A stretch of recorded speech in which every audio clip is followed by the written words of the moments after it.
Alors en fait, ça part des championnats du monde de ski mountaineering à Villars en 2019.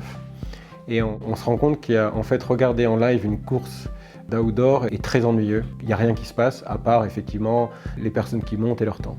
Et là, on se dit concrètement, oh, il y a moyen d'apporter des technologies différentes à la fois dans la sécurité des athlètes, mais aussi dans toute la partie communication et jeu. Là maintenant, on va pouvoir proposer à la fois un jeu pour le téléspectateur, mais aussi de pouvoir montrer des données d'un athlète, qu'elles soient physiologiques ou sportives, beaucoup plus détaillées qu'elles le sont actuellement. Et enfin, d'un point de vue sécurité pour l'organisateur qui réussit en fait à voir l'entièreté de la course grâce à notre système.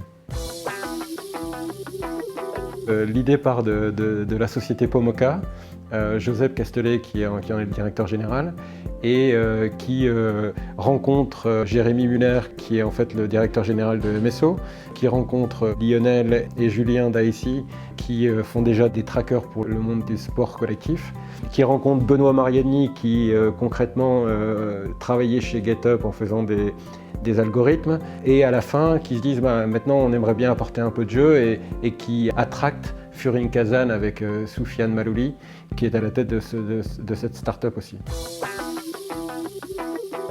Créer une entreprise, c'est compliqué. Créer une entreprise avec 6 différentes entités, c'est encore plus compliqué. Je dirais que plus c'est plutôt des complications administratives.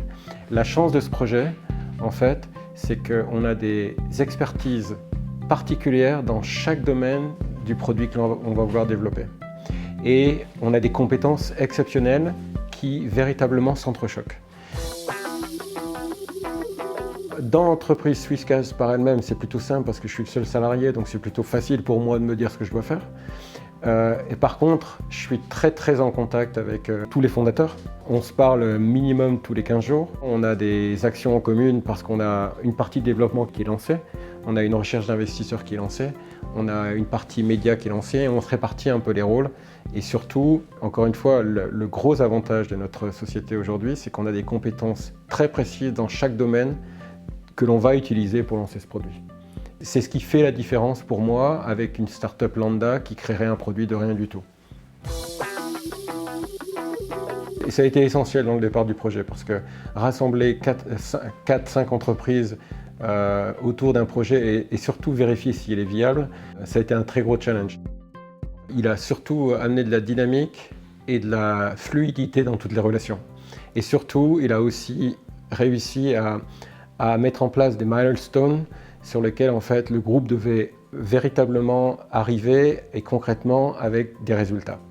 Et effectivement, à chaque milestone, on passait sur un autre projet. Et en fait, ça a commencé concrètement au mois de mars 2020 et toute la dynamique en fait, de facilitation du projet a été organisée par Platine.